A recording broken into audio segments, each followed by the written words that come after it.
Calcutta Stock Exchange was once the oldest and the most prestigious stock exchange in India. It was founded in 1839 and it quickly became the hub of trading in shares and securities. The CSE was a major contributor to the economic development of Calcutta, and it helped the city to make a financial powerhouse of itself. But fast forward to today, it has been suspended to trade and now acts as a famous breakfast point in the city. What exactly happened to it? Let's learn about what killed the Calcutta Stock Exchange in this video.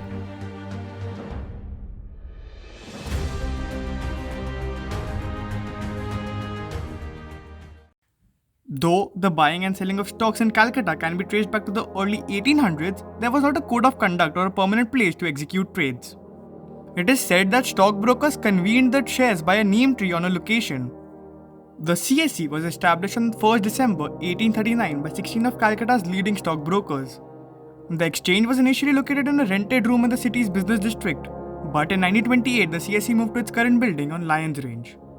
The CSE was originally a voluntary association of stockbrokers, however it was converted into a limited liability company in 1923. The exchange was demutualized in 2000 and it's now owned by its members.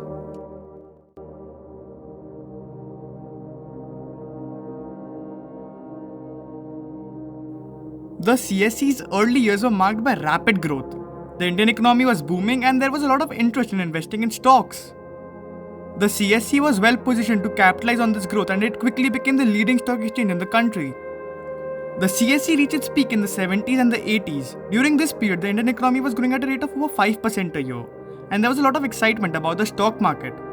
The CSE was a major beneficiary of this growth and it saw a surge in trading volumes as well.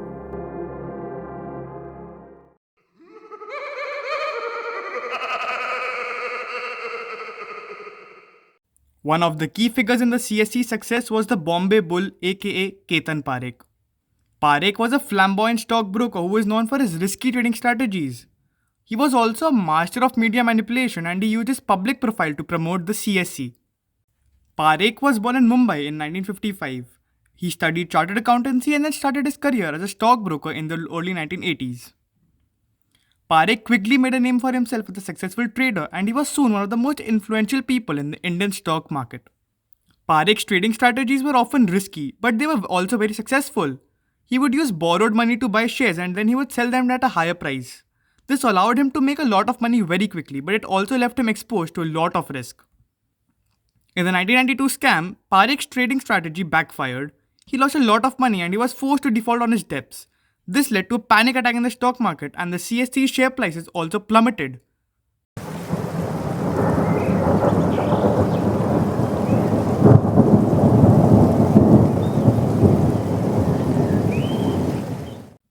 Parekh's downfall was due to a number of factors. First, he was using borrowed money to buy shares which made him vulnerable to a market downturn. Secondly, he was using illegal methods to manipulate the market such as creating false share certificates. Thirdly, he was not properly regulated by the government itself. One of the most infamous aspects of the Parekh scam was the K10 stocks. The K10 stocks were a group of 10 stocks that Parekh and his associates had targeted for manipulation. These stocks were all small, illiquid companies and Parekh was able to artificially inflate their prices by using large amounts of shares and then selling them at a very high price. The K10 stocks were a major factor in the Parekh scam. They helped him to fuel the market frenzy and that also caused a lot of losses for investors. Many investors who bought K10 stocks lost their entire investment when the market crashed.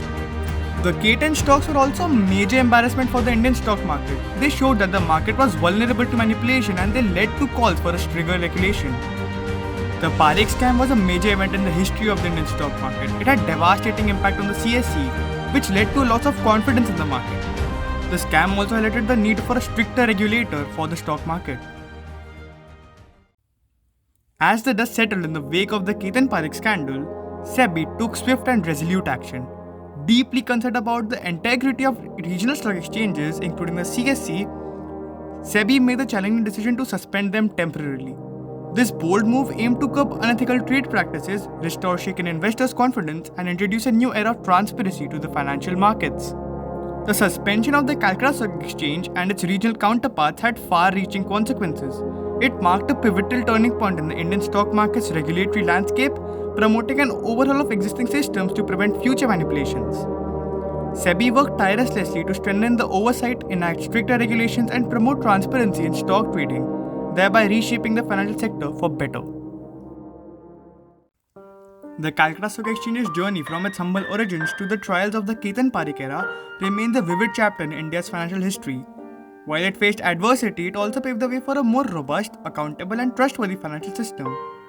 The story of the CSC reminds us that lessons learned from tumultuous times can shape a brighter, more transparent future for India's stock exchanges, ensuring they stand as pillars of trust and integrity in the global financial markets.